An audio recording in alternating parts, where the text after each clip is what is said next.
क्या आपको सरकार की ऐसी कोई स्कीम के बारे में पता है जिसमें आपको सिर्फ 2,000 रुपए जमा करने हैं महीने के और कुछ सालों बाद आप जो है करोड़पति बन सकते हैं। जी हाँ, बिल्कुल। अगर नहीं पता है तो जान लीजिए। नमस्कार दोस्तों, आप सभी का स्वागत है माय ऑनलाइन सीए के ऊपर। मेरा नाम है देवयश। अगर अभी तक आपने इस चैनल को सब्सक्राइब नहीं किया तो प्लीज़ सब्सक्राइब कर लीजिए। यहाँ पे मैं आपके लिए गवर्नमेंट से रिलेटेड स्कीम, बिजनेस के आइडियाज़ और टिप्स मैं आपको बताता रहता हूँ। तो चलिए शुरू करते हैं। देखिए, कमाई के साथ में बचत और निवेश भी बहुत ज़्यादा ज़रूरी होता है। आप जो है अपनी पूरी ज़िंदगी जो है कमाने के अंदर लगा देते हैं, लेकिन 60 साल के बाद में जब आप रिटायर होते हैं तो आपको अपनी वित्तीय सुरक्षा की चिंता हमेशा सताए रहती है, राइट।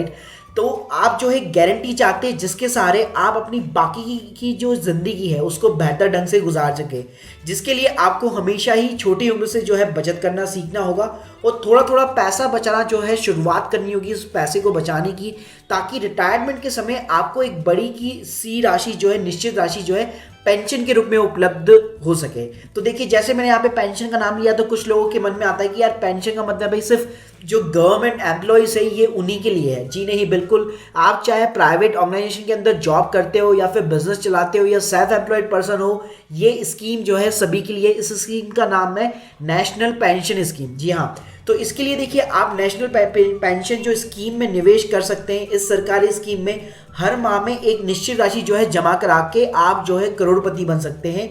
इसके साथ ही एनपीएस में निवेश करने पे आपको 2 लाख रुपए तक की टैक्स की छूट भी मिलती है। जी हाँ, बिल्कुल। तो चलिए जान लेते हैं कि एनपीएस स्कीम है क्या।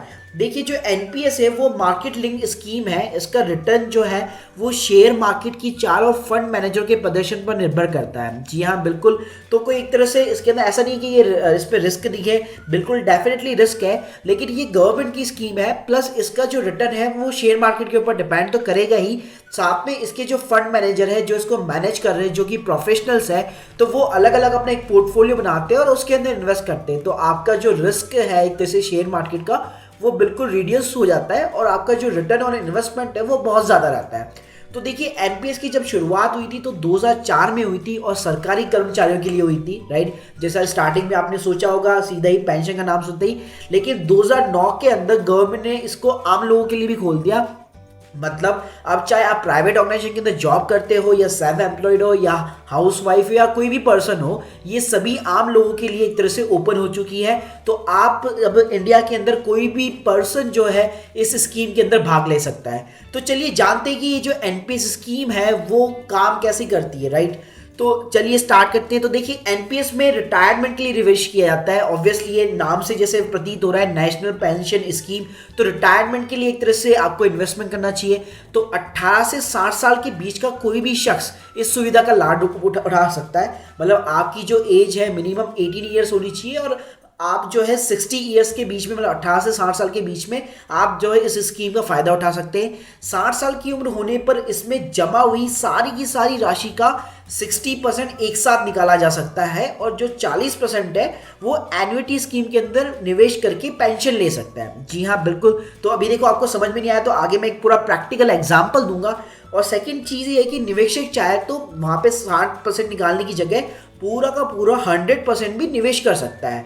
एनपीएस ने जो है पिछले 5 सालों के अंदर देखिए 12.79 का प्रतिशत का एवरेज रिटर्न दिया है, तो काफ़ी हाईएस्ट एवरेज रिटर्न है। तो डेफिनेटली आपको इस स्कीम के अंदर पार्टिसिपेट जो है करना चाहिए। तो अब चलिए जानते हैं कि ये कैसे काम करता है। मान लीजिए एनपीएस स्कीम में अगर आप मान लो 25 साल की एज के अंदर अगर आप मान लो 2-2 हज़ार रुपये बचा रहे हो, या आपकी सैलरी 20 से 25 हज़ार रुपये है, उसमें से आपने 2 हज़ार रुपये हर महीने के बचा लिए, तो उसे आप प्रति माह जो है जमा करते हो, तो उस पर 12% के रिटर्न के हिसाब से आप करीब 1,22,00,000 रुपए की पूंजी जमा कर सकते हो। जी हाँ, डेफिनेटली। तो इसके लिए करना क्या होगा, 25 साल की उम्र से 60 साल की उम्र तक आप इस 35 साल में केवल 8.40 लाख रुपए जमा करते हो। तो देखिए, अगर मैं महीने की 2,000 की कैलकुलेशन करूं तो साल का ये 24,000 हो जाता है और 35 साल के अंदर टोटल मिला के सिर्फ आपको 8,40,000 रुपए जमा करने हैं। जी हाँ, लेकिन अगर मैं रिटर्न की बात करूं तो देखिए रिटर्न कितना है, 1 करोड़ से भी ज़्यादा की राशि। मतलब सिर्फ आपने डिपॉजिट किया 8,40,000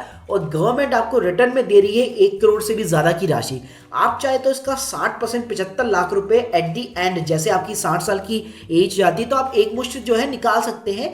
वहीं 40% की जो बची हुई राशि है उसको एन्युटी स्कीम में जमा करके 8% के हिसाब से ब्याज पर करीब आप 50,000 रुपये जो है पेंशन के प्रति माह प्राप्त कर सकते हैं। जी हाँ, तो इसी के साथ में आपकी पेंशन भी जो एक तरह से आना स्टार्ट हो जाएगी, जो कि मिनिमम 50,000 रुपीज़ होगी, और ऑलरेडी आपने 75 लाख रुपए ऑलरेडी आप विड्रॉ कर चुके हो, करेक्ट। तो देखिए मैं प्रैक्टिकल कैलकुलेशन बताना चाहूँगा। मान लीजिए जैसे 25 साल की एज है अभी आपकी, राइट, 60 साल तक की एज तक की स्कीम है, 2,000 रुपये आपको मंथली का इन्वेस्टमेंट करना है, टोटल हो गया 35 साल, राइट। तो 35 साल में आपने 8,40,000 रुपये इन्वेस्ट किया है, तो गवर्नमेंट आपको जो टोटल इंटरेस्ट कमा के दे रही है वो है 1,17,45,148 रुपये। जी हाँ, और मैं टोटल अगर दोनों की कैलकुलेशन लगाऊं तो 1,25,00,000 के आसपास बैठती है। तो जिसमें से मैं बताया कि 60% आपकी मर्जी है, आप चाहो तो निकाल सकते हो, और 40% जो है वापस इन्वेस्ट कर सकते हो, जिसके थ्रू आप पेंशन ले सकते हो। तो 40% आप जो इन्वेस्ट करोगे तो उसमें मंथली आपकी जो पेंशन आएगी वो मिनिमम 50,000 रुपीज़ होगी, और साल भर की 6 लाख रुपए की समथिंग हो गई, राइट। और मैच्योरिटी के टाइम पे जो आपने अमाउंट जो इन्वेस्ट किया, अगर आप उसको विड्रॉ भी करते हो तो वो अराउंड 3 to 4 5 लाख के करीब जो है वो अमाउंट भी निकलता है। तो काफ़ी ज़्यादा रिटर्न है। तो ये प्रैक्टिकल एग्जाम्पल हो गया, राइट। तो इस एग्जाम्पल के थ्रू आप समझ सकते हैं। सो अब बात करना चाहूँगा कि आपको अकाउंट कैसे खुलवाना है। तो देखिए नेशनल पेंशन स्कीम की मैं बात कर चुका हूँ, अब जानते हैं कि इसको अप्लाई कैसे करना है, कैसे अकाउंट खुलवाना है। तो देखिए जो एनपीएस न्यू पेंशन स्कीम खाता खोलने के लिए देश भर में विभिन्न पॉइंट ऑफ प्रेजेंस, जिसको पीओपी कहा जाता है, तो वो नियुक्त किए गए। तो एक तरह से वो कस्टमर सर्विस सेंटर की तरह अपनी सेवाएं देते हैं। तो इन पीओपी में कुछ प्रमुख बैंक और वित्तीय संस्थान शामिल हैं। इन पीओपी से आप संपर्क करके अपना एनपीएस जो अकाउंट है वो ओपन कर सकते हैं, प्लस एनपीएस के बारे में जितनी भी जानकारी है आप उनके थ्रू ले सकते हैं। पीओपी पर सभी औपचारिकताएं पूरी करने के बाद में आपका जो सेंट्रल रिकॉर्ड है कीपिंग एजेंसी CRA पर रजिस्ट्रेशन हो जाता है। इसके बाद में आपको परमानेंट रिटायर्ड अकाउंट नंबर मिल जाता है। जी हाँ, तो उसके बाद में आप पूरा का पूरा अपना रिकॉर्ड जो है रख सकते हैं। तो देखिए यहाँ पे मैंने एक लिंक दे रखी है जो कि आपको कमेंट सेक्शन में मिल जाएगी। तो इस लिंक के ऊपर जाकर आप अपने एरिया में नियर बाय, चाहे आप दिल्ली रहते हैं, जयपुर रहते हैं, कहीं पे भी रहते हैं, आप इजीली जो है अपनी नियर बाय जो पीओपी जो सेंटर है उसका पता लगा सकते हैं, उनसे सारी की सारी जानकारी हासिल कर सकते हैं। इसके अलावा एनपीएस की एक ऑफिशियल वेबसाइट है, वहाँ से आप सारी जानकारी ले सकते हैं। प्लस हिंदी में भी एक इसकी वेबसाइट है जो सारी की सारी डिटेल डिस्क्रिप्शन में दी गई है। तो यहाँ पे जाके आप सारी की सारी जानकारी ले सकते हैं कि इसमें कितना रिटर्न मिलेगा, कैसे इन्वेस्ट करना है, और आपकी जो भी सारे क्वेश्चन है, जो भी आपके सारे डाउट्स है, आप इजीली इन वेबसाइट पे जाके जो है सॉल्व कर सकते हैं। So hope you like this video. अगर आपके माइंड में अगर कोई भी क्वेश्चन है तो प्लीज कमेंट कीजिए, और प्लीज हमारे चैनल को सब्सक्राइब करना ना भूलें। Thank you very much.